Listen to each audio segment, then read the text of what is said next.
Fortunately his grandfather was too occupied to pay attention to such dangerous slander, or else he simply had not heard.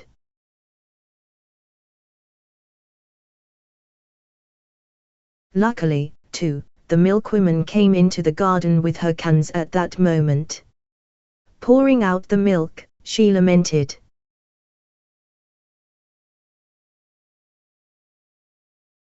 "Can you imagine, dear doctor, some burglars got into the yard and tried to steal my oak barrel last night.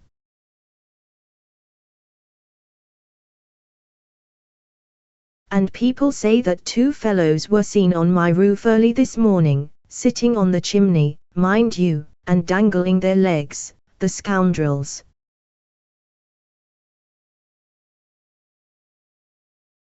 On the chimney."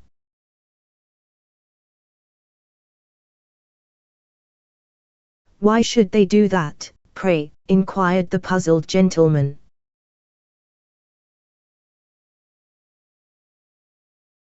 But at that moment an ear-splitting clanging and jangling issued from the chicken coop.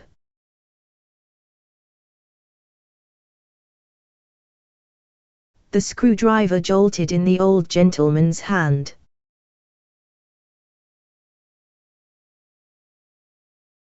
And the capricious spring took advantage of this opportunity to pop out and hit the roof with a bang.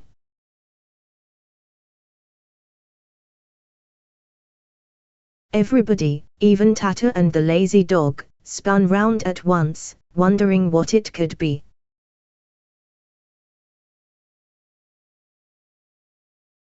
Without uttering a word, Nick scampered off across the carrot patch like a hare and disappeared behind the fence.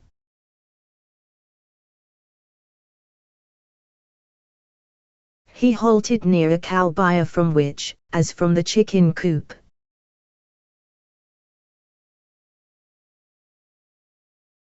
was issuing the sound of sharp, clanging blows. It sounded as if somebody were hitting a section of steel rail with a hammer.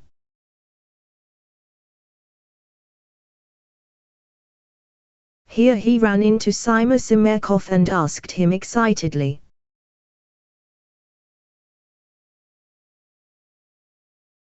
"I say, what's up?"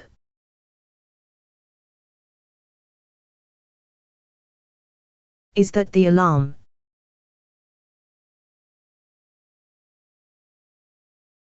"No."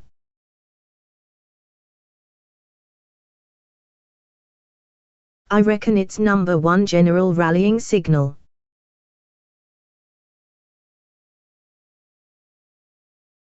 They scaled the fence and dived through a hole in the paling of the park, where they bumped into a sturdy, broad-shouldered chap named Gicker.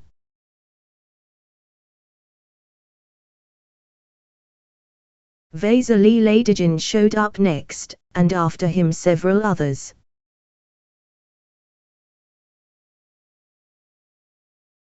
Swiftly and noiselessly they sped toward their destination along paths known to them alone, exchanging clipped phrases as they ran.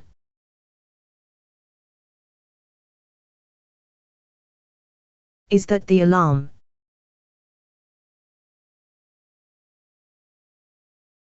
"Nope."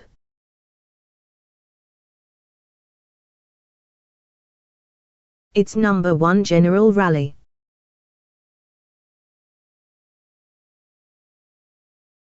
"What rally?"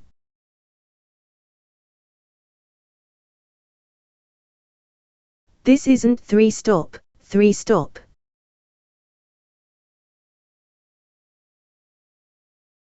It's some lunatic wheeling off 10 at a time."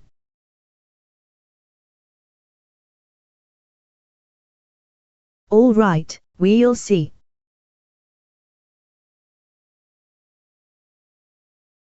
"Sure, we'll check up."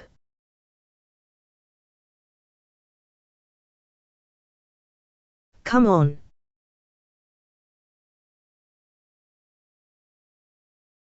Full speed ahead.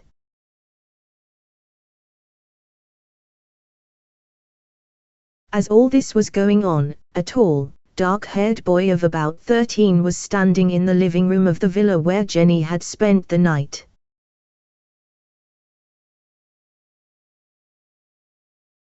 He was wearing black trousers and a dark blue sleeveless shirt with a red star embroidered in front.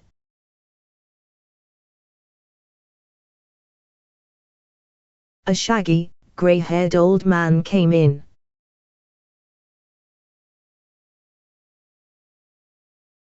His coarse linen shirt was threadbare and his baggy trousers were covered with patches.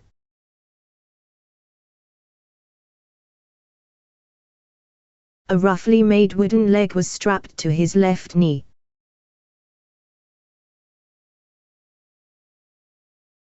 In one hand he held a piece of paper, and in the other he was clutching a battered old revolver.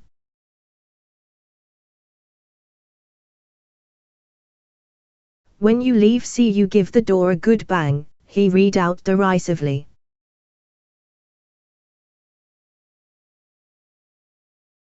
"Well, perhaps you'll let me know who slept here on the sofa last night."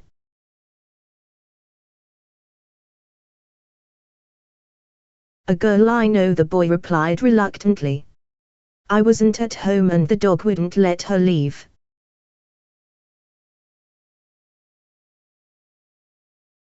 "That's a lie," said the old man testily. "If you knew her you'd have written her name on the note."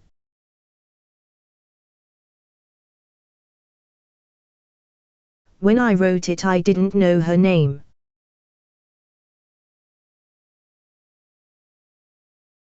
"Now I do."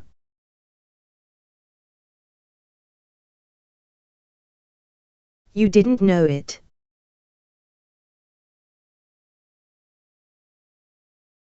"And you went off in the morning leaving her all by herself."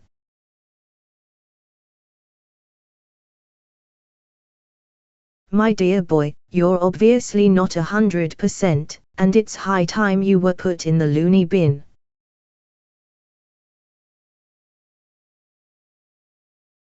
That good-for-nothing girl broke the mirror and chipped the ashtray.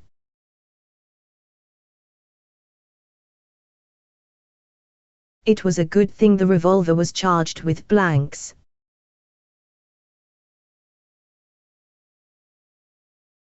What if they had been real bullets?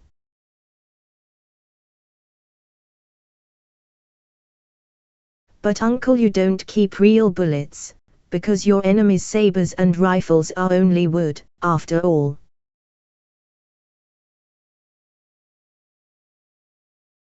A suggestion of a smile flitted across the old man's face.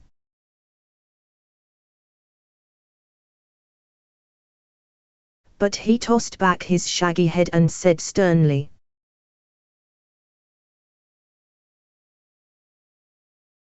"Better look out.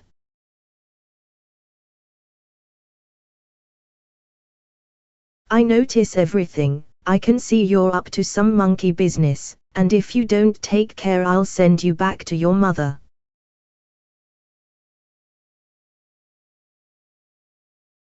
The old man stumped upstairs.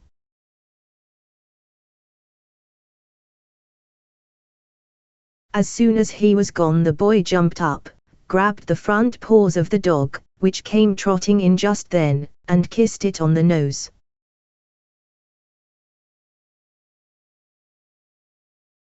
"Well, Rita,"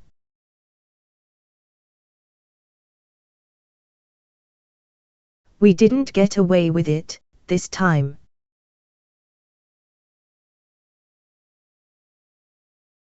"It's okay, though. He's in a good mood today."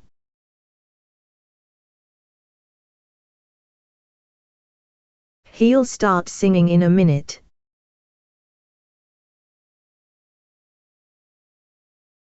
And that was exactly what happened.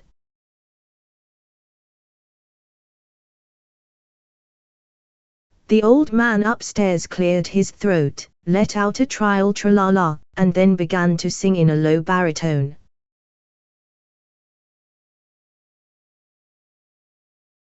3 nights I've kept my wearing watch. I peer into the dismal dark and always seem to hear muffled, suspicious sounds.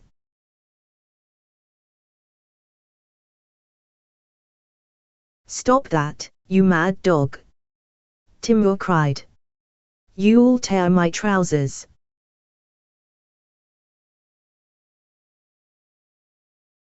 Where are you trying to drag me?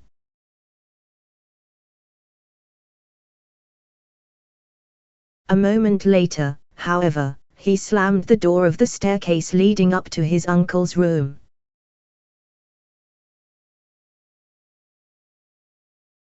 And raced the dog down the hallway and out onto the veranda.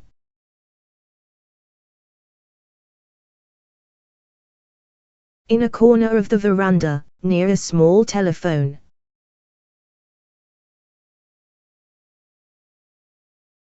a little bronze bell attached to a cord was jerking and banging against the wall.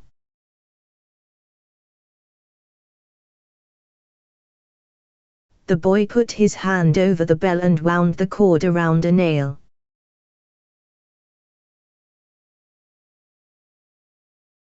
Then the cord stopped jerking and slackened. It had probably broken somewhere along the line.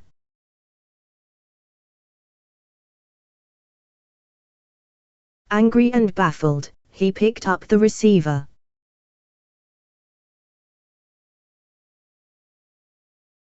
An hour earlier, Olga had been sitting at a table with a physics textbook before her.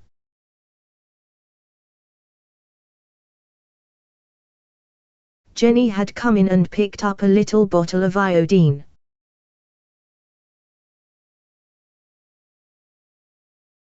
Jenny, Olga had said severely. How did you come by that scratch on your shoulder?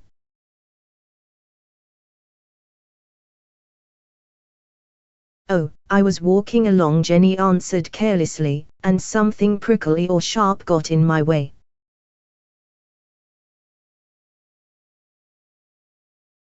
That's how it happened.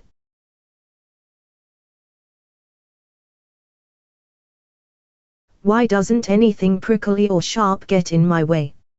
Olga mocked.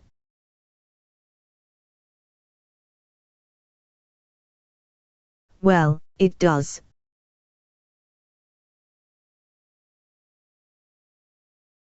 There's a maths exam in your way.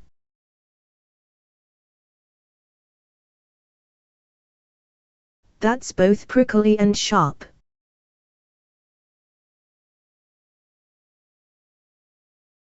Watch out you don't get scratched.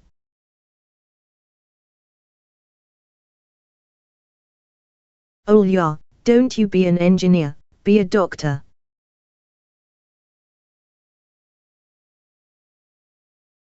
Jenny chattered on, shoving a small mirror in front of her sister's face.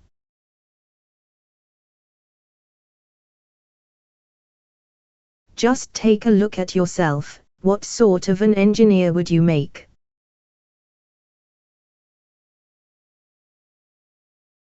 An engineer ought to be like this, this and this.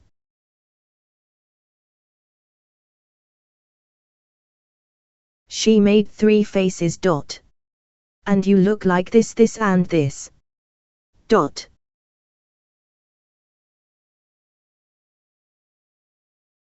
Jenny rolled her eyes, arched her eyebrows and smiled sweetly.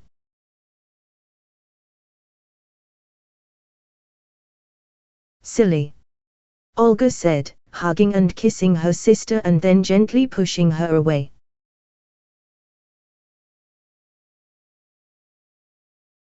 Go away, Jenny, and don't bother me.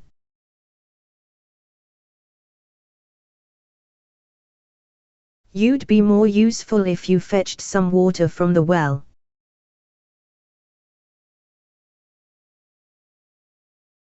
Jenny took an apple from a plate and retreated to a corner.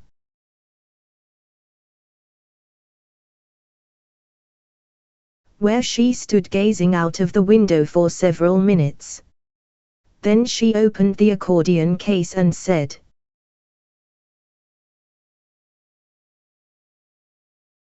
You know what, Olya?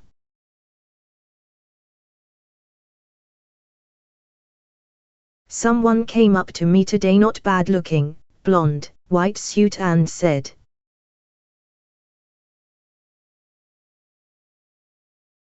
"What's your name, little girl?"